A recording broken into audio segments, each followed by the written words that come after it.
Hello and welcome সবাইকে আমার YouTube channel adventure একাডেমির আরও একটা নতুন ভিডিওতে। আমি তোদের মেন্টর সৈকত দাস, আর আজকে আমরা শুরু করতে চলেছি তোদের পর্ষদের 36 নম্বরের প্রিপারেশন সিরিজের 13তম ভিডিও। এখন বিষয়টা হচ্ছে এই 13খানা ভিডিওর মধ্যে প্রথম 4টে ভিডিও কিন্তু আমরা এবিটিএ এবং টার্গেট থেকে করেছিলাম, আর পরের সমস্ত ভিডিওগুলো কিন্তু আমরা পর্ষদ থেকে করছি। এখন আমরা দেখ পর্ষদের আজকে 13 আর 14 নম্বর সেট ডিসকাস করব। যারা যারা আগের ভিডিওগুলো দেখিসনি তারা অবশ্যই দেখে নে, কারণ এটা একটা গ্র্যাজুয়াল প্রসেস। আমি কিন্তু কথা দিতে পারি, কেউ যদি আমার এই পর্ষদের 36 নম্বরের সিরিজ প্রথম থেকে শেষ পর্যন্ত দেখে নেয়, সে মাধ্যমিকে 36-এ 36 পাওয়ার জন্য রেডি। এছাড়াও দেখবি আমি পর্ষদ থেকে 2 মার্কসের সিরিজ করছি। 2 মার্কসের প্রশ্নগুলোকে লেখা শেখাচ্ছি, কিভাবে অ্যাটেম্প করতে হয় শেখাচ্ছি, অঙ্কগুলো শিখিয়ে দিচ্ছি ওই প্রশ্নের মধ্যেই। সো কোনো কিন্তু চাপ নেই, A to Z এর একটা প্রিপারেশনের সিস্টেম আমি তৈরি করে দিয়েছি। যারা যারা বলেছিস এই চ্যাপ্টার্সগুলোকে দাদা করিয়ে দাও, আমি সেগুলোও দিয়ে দিচ্ছি। তোরা বলেছিস আলো প্রমাণ দিতে, এই সপ্তাহে চলে আসবে। তোরা চেয়েছিস চলতরিতের অঙ্ক, এই সপ্তাহে চলে আসবে। কোনো সমস্যা কিন্তু আমি রাখছি না। এবার তার পরিবর্তে একটাই জিনিস কিন্তু দাবি করছি, একদম খুব ভালো করে পরীক্ষা দিয়ে আসবি, 100তে 100 পেয়ে আসবি। আর তারপরে পরীক্ষা দিয়ে এসে অবশ্যই আমাকে জানাস কমেন্টের মধ্যে যে কেমন হলো পরীক্ষা। আমি যেন প্রত্যেকটা ভিডিওর কমেন্ট সেকশন পরীক্ষার দিন একদম ভরে যেতে দেখি কেমন পরীক্ষা হয়েছে সেই নিয়ে। আরেকটা কথা একটু বলি, ভিডিওগুলো যদি তোদের ভালো লেগে থাকে অবশ্যই ভিডিওটাকে এখন দিয়ে লাইক করে দে, চ্যানেলটাকে সাবস্ক্রাইব করে দে, আর নতুন যদি হয়ে থাকিস তাহলে একটু ভিডিওগুলোকে ভাই শেয়ার করিস বন্ধুদের সাথে। যারা এক্সিস্টিং আছিস তারাও একটু শেয়ার করিস, যাতে বেশি বেশি সংখ্যক স্টুডেন্টরা দেখতে পায় ভিডিওগুলো। চলো তাহলে আজকের মতো আমাদের এই প্রিপারেশন শুরু করা যাক। দেখা যাক প্রথম প্রশ্ন কি বলে দিয়েছে। বলেছে কার্বনযুক্ত কোনো গ্যাসীয় পদার্থের বাষ্প ঘনত্ব 13, তার মানে ডি এর ভ্যালুটা তোমাকে 13 দিয়ে দিয়েছে। তাহলে বলেছে তার আণবিক সংকেত কি হবে। দেখ তোরা প্রত্যেকে জানিস আণবিক ভর আর বাষ্প ঘনত্বের মধ্যে সম্পর্ক একটা আছে, m=2d। তাহলে সেখানটায় আমি যদি ডি এর ভ্যালুটা 13 বসিয়ে দিই, মানে বাষ্প ঘনত্বের ভ্যালুটা 13 বসিয়ে দিই, তাহলে 13 গুণ 2 কত হয়ে যাবে বল? আণবিক ভরটা 26 গ্রাম পার মোল বেরিয়ে যাবে। এইবার বিষয়টা হচ্ছে তোকে এই চারটের মধ্যে দেখতে হবে যে কার আণবিক ভরটা 26 গ্রাম পার মোল, তাহলে সেইটাই হয়ে যাবে তোর উত্তর। আশা করবো ক্লিয়ার। দেখ তুই যদি একটুখানি মাথা খাটাস, তাহলে কার্বনের পারমাণবিক ভর হচ্ছে 12, হাইড্রোজেনের পারমাণবিক ভর হচ্ছে 1। তাহলে তুই লাস্ট অপশনটার দিকে তাকাতো, দেখ কার্বন কটা আছে, তুই বলবি স্যার কার্বন দুটো আছে, তার মানে 12 গুণ 2, তাই না? প্লাস একটা থেকে আরেকটায় যেতে গেলে প্লাস বসাতে হয়। হাইড্রোজেন কটা আছে, তুই বলবি দুটো আছে, একটা হাইড্রোজেনের পারমাণবিক ভর 1, তাহলে দুটো থাকলে ইন্টু 2, অ্যান্সার হয়ে গেল 12 2 24, আর 1 ইন্টু 2 মানে 2, আচ্ছা 26ই তো বেরিয়ে যাচ্ছে। তার মানে এটাই তো আমার অ্যান্সার। আশা করছি বোঝা গেছে। চলো পরের প্রশ্নটা দেখা যাক কি বলে দিয়েছে। বলেছে কোনো একটা কঠিন পদার্থের দৈর্ঘ্য প্রসারণ গুণাঙ্ক মানে আলফা, ক্ষেত্র প্রসারণ গুণাঙ্ক মানে বিটা, আয়তন প্রসারণ গুণাঙ্ক মানে গামা হলে এই প্রদত্ত কোন তথ্যটা সঠিক। তোমাকে বলতে বলেছে আলফা বিটা গামার মধ্যে কোনটা বড়, এই তো হচ্ছে ব্যাপার, আর কোনটা সবচেয়ে ছোট। এবার একটুখানি মন দিয়ে খেয়াল কর আমার কথা।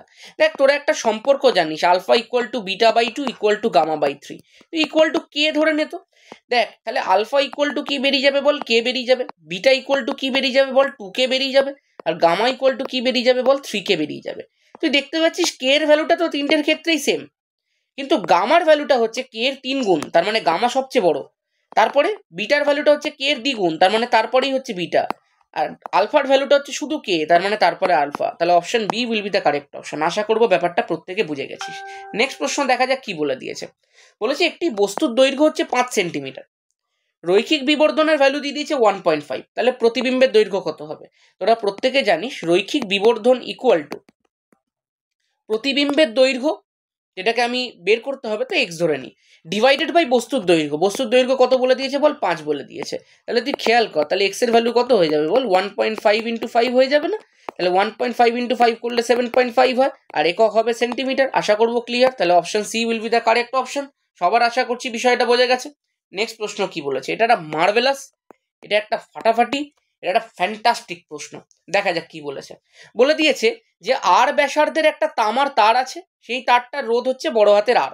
ওকে, বলেছে দৈর্ঘ্যটা সেম আছে, এটা একটা সব থেকে বড় কথা কিন্তু এইটাই, কিন্তু ব্যাসার্ধটাকে দেখ দ্বিগুণ করে দেওয়া হয়েছে। প্রথমে ব্যাসার্ধটা ছোট হাতের আর নেওয়া হয়েছিল, এখন ছোট হাতের 2r নেওয়া হয়েছে। সোজা কথায় ব্যাসার্ধটাকে স্যার দ্বিগুণ করে দিয়েছে, একদম বুঝে গেছি। তাহলে বলেছে রোধ কি হবে, তার মানে তোমাকে এটাই বলতে বলেছে ব্যাসার্ধকে দ্বিগুণ করলে রোধের কি চেঞ্জ হবে। বলো হ্যাঁ একদম। এইবার একটা কথা মন দিয়ে শোন। দেখ আমরা প্রত্যেকে জানি যে যে কোনো তামার তারই হোক না কেন, তার নিচের দিকটা তো এরকম বৃত্তাকার হয়, আর বৃত্তের যে ক্ষেত্রফল হয় সেই ক্ষেত্রফলের ভ্যালুটা কত হয়ে যায় রে? πr² হয়ে যায়, অস্বীকার করা যাবে না।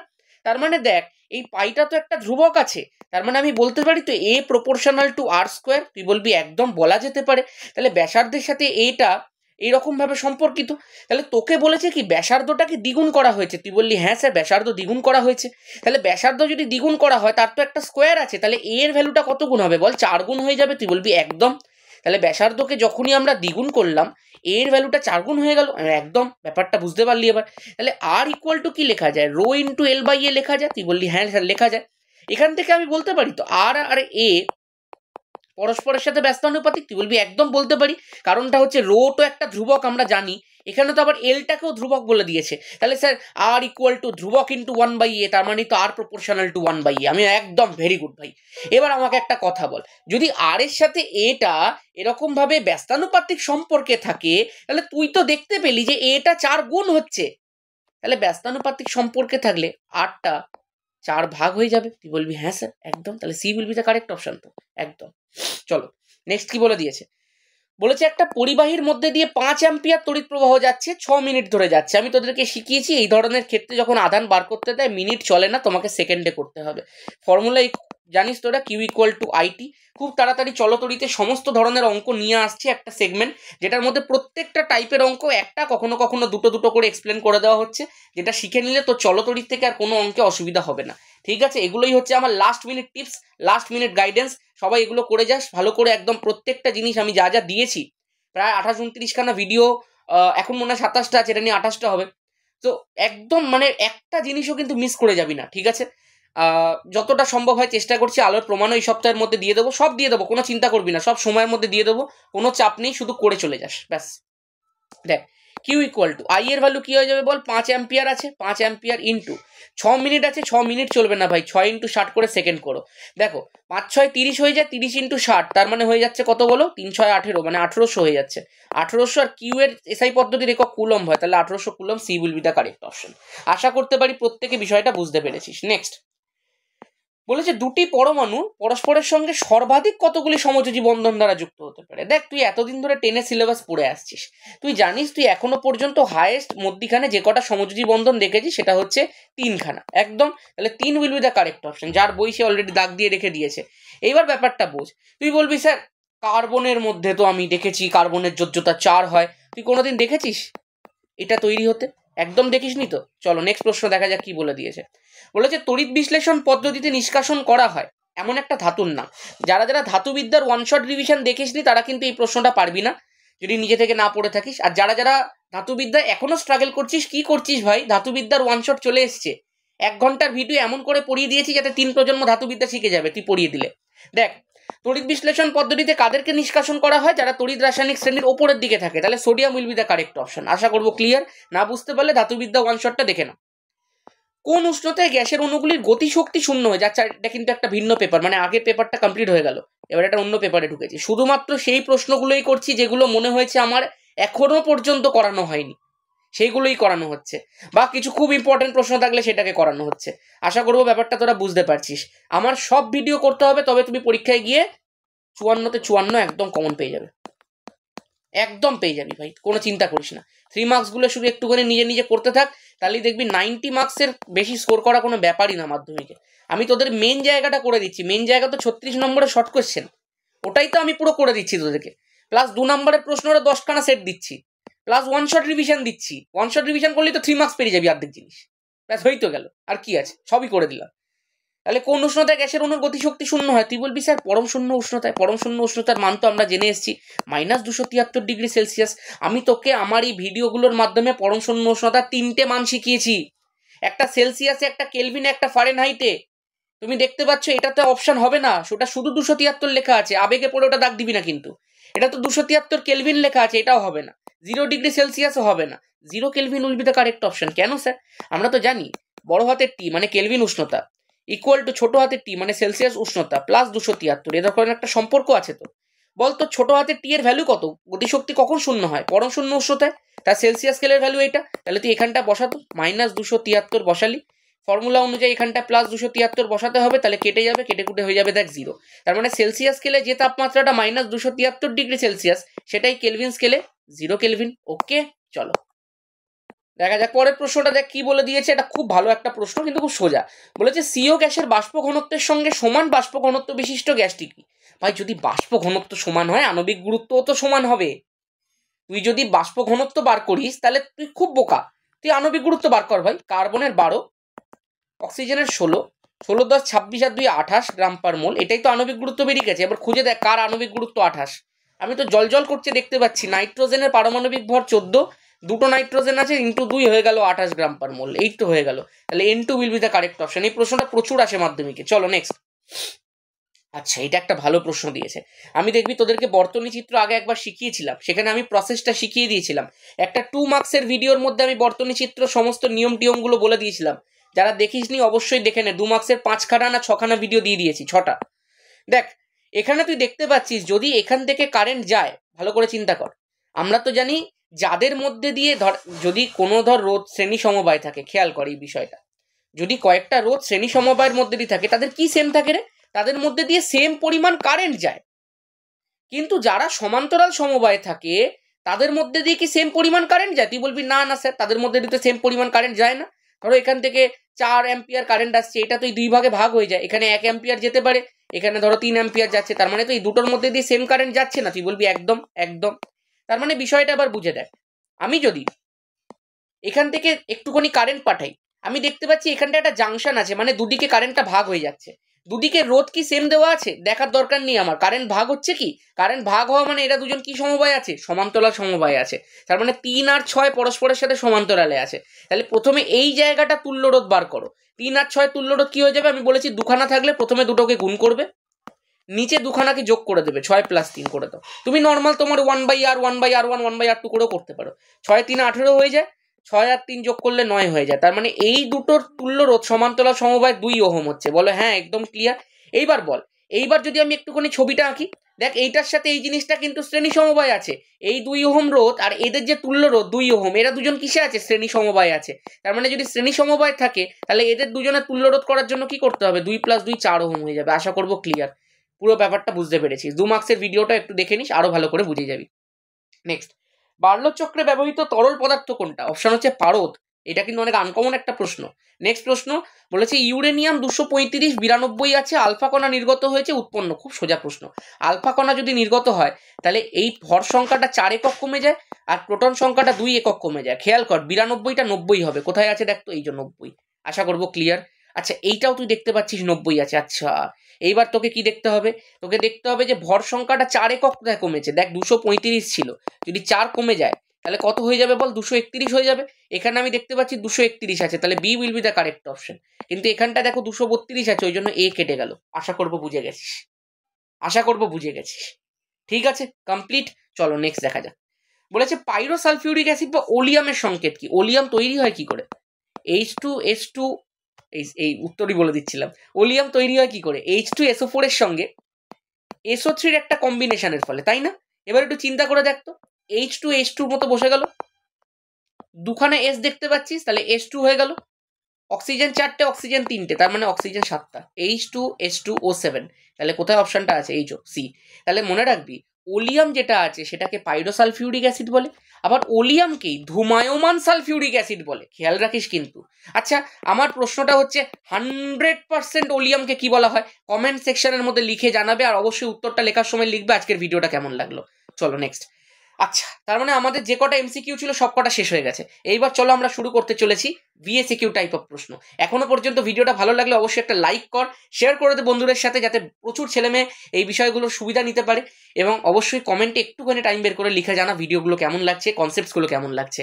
যদি ভালো লেগে থাকে, নতুন হয়ে থাকিস, চ্যানেলটাকে সাবস্ক্রাইব করে নে। চলো এবার একটু দেখি প্রশ্নটা কি বলে দিয়েছে। বলেছে কয়লার একটি নমুনার তাপন মূল্য 30,000 কিলোজুল পার কেজি বলতে কি বোঝায়? আচ্ছা 30,000 কিলোজুল পার কেজিকে কি এরকম ভাবে লেখা যায়? 30,000 কিলোজুল ডিভাইডেড বাই 1 কেজি। তাহলে এটা বলতে কি বোঝায় একটুখানি শোন। বলছে কয়লার একটা নমুনার যদি আমরা 1 কেজি নিই এবং সেটাকে যদি আমরা সম্পূর্ণরূপে দহন করি তাহলে 30,000 কিলোজুল তাপ শক্তি উৎপন্ন হবে। এইটাই বোঝায়, ব্যাস আর কিচ্ছু না। নেক্সট দেখি। বলেছে স্থির চাপে নির্দিষ্ট ভরের কোনো গ্যাসের আয়তন, দেখো স্থির চাপে দিয়ে দিয়েছে, তার মানে কার সূত্র গো? চার্লসের সূত্র।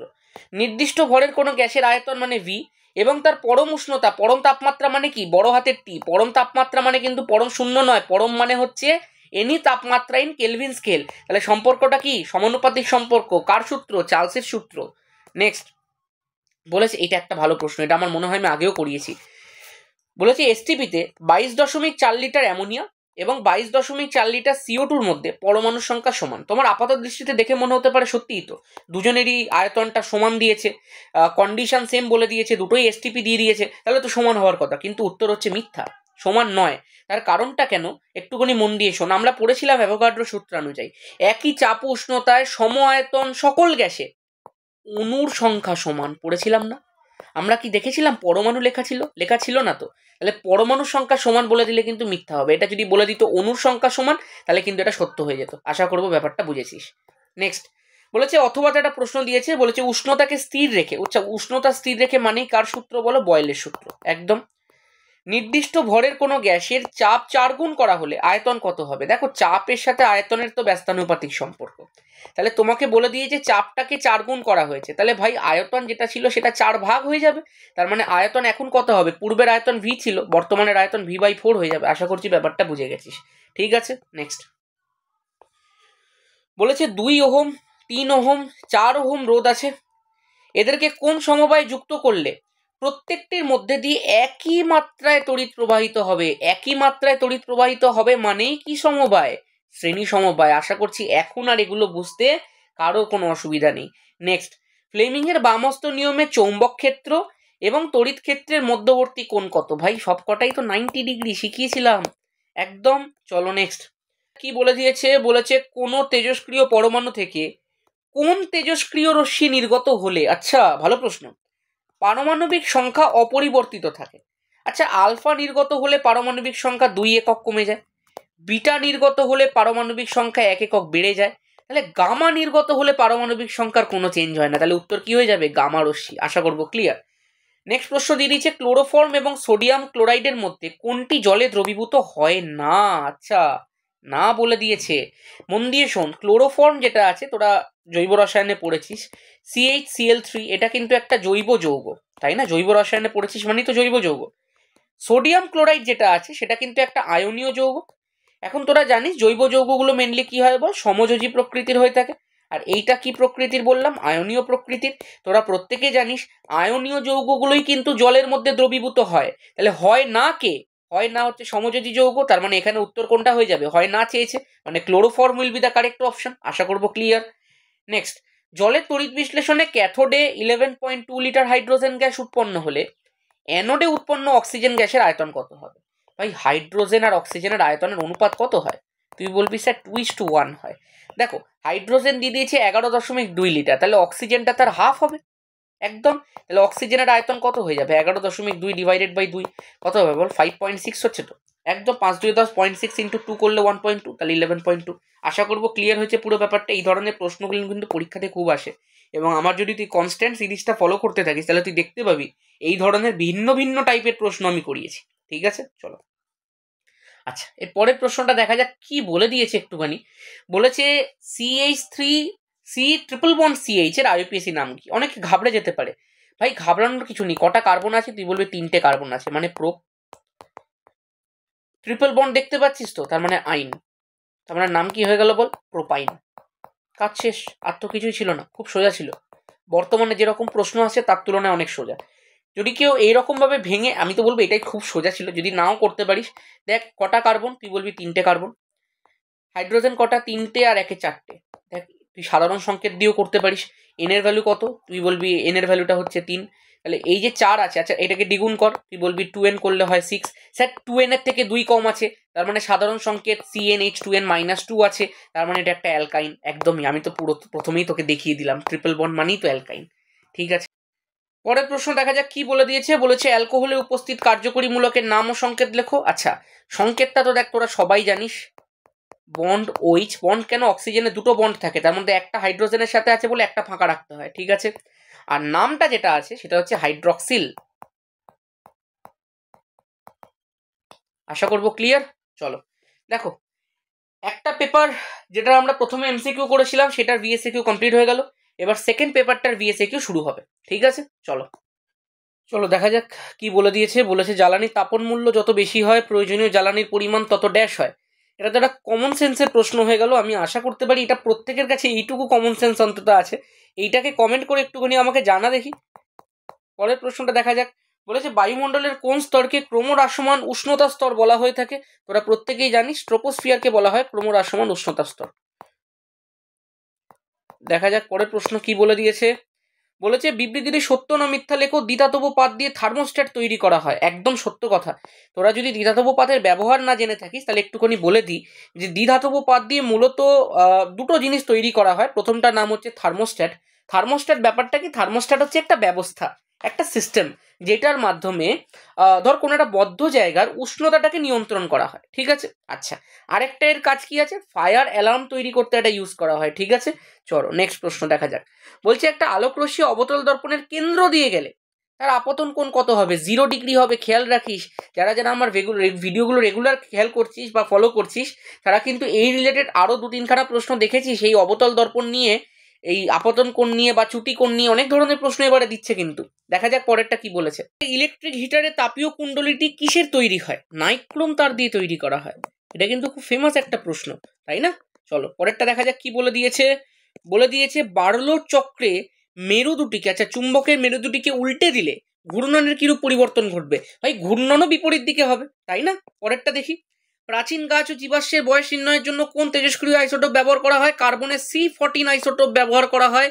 আর এমনি দেখবি আগের দিনেও একটা প্রশ্ন ছিল পৃথিবীর বয়স নির্ণয়ের ক্ষেত্রে, সেটা কিন্তু তেজস্ক্রিয় ইউরেনিয়াম ব্যবহার করা হয়। আর এখানে তুই লিখে দিবি কার্বনের C14 আইসোটোপ ব্যবহার করা হয়। ঠিক আছে।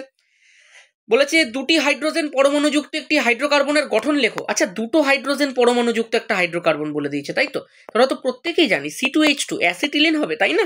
অ্যাসিটিলিনের যদি তোকে গঠন লিখতে বলে তাহলে HC ট্রিপল বন্ড CH। ওকে, দেখি পরেরটা।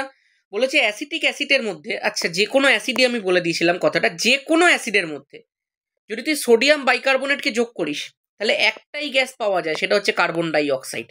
এবার এর একটা ইকুয়েশন অ্যাসিডিক অ্যাসিডের রাসায়নিক ধর্মের মধ্যে লিখতে দেয়। ওই ইকুয়েশনসগুলো যারা জানিস না বা যারা অ্যাসিডিক অ্যাসিডের রাসায়নিক ধর্ম নিয়ে অতটা অবগত নয় তাদেরকে কিন্তু আমি অবশ্যই সাজেস্ট করবো জৈব রসায়নের ওয়ান শট রিভিশন আমার চ্যানেলের মধ্যে আছে, সেটাকে কি অবশ্যই অবশ্যই অবশ্যই দেখে নে যদি এগুলো না জেনে থাকিস এখনো। খুব সুন্দর করে প্রত্যেকটা বিক্রিয়াকে বোঝানো আছে যে কিভাবে বিক্রিয়াটা লিখতে হয়। ঠিক আছে, কোনো মুখস্থ, কোনো রাট্টাবাজি, কোনো রাট্টা তোতা ফোতা আমরা শেখাই না ভাই, একদম শিওর শর্ট কনসেপ্ট শেখাবো। ঠিক আছে, চলো যাদের ভিডিওটা ভালো লেগেছে তারা অবশ্যই ভিডিওটাকে লাইক করিস, শেয়ার করিস বন্ধুদের সাথে, আর নতুন হয়ে থাকলে চ্যানেলটাকে সাবস্ক্রাইব করে দিস। আর এই ধরনেরই আরও ইন্টারেস্টিং যদি ভিডিও পেতে চাস তাহলে অবশ্যই চ্যানেলটার সাথে থাকিস এবং খেয়াল রাখিস মাধ্যমিকের একদম শেষ মুহূর্ত পর্যন্ত, কারণ আমি এই ধরনের ছোট ছোট লাস্ট মিনিট টিপস কিন্তু দিতে থাকছি এবং তার সাথে কিছু ভালো ভালো চ্যাপ্টারের ভালো ভালো জিনিসও কিন্তু এখন থেকে দেবো। প্রত্যেকে চ্যানেলটার সাথে থাকিস একদম শেষ পর্যন্ত। একটা টিপসও দেবো লাস্টে যে কিভাবে মাধ্যমিকের নাম্বার বাড়াতে হয় বা কিভাবে উত্তর লিখতে হয়, MCQ VSQ কিভাবে অ্যাটেম্প্ট করতে হয় সব শিখিয়ে দেবো। ঠিক আছে, আজকের মতো এখানেই, দেখা হচ্ছে পরে।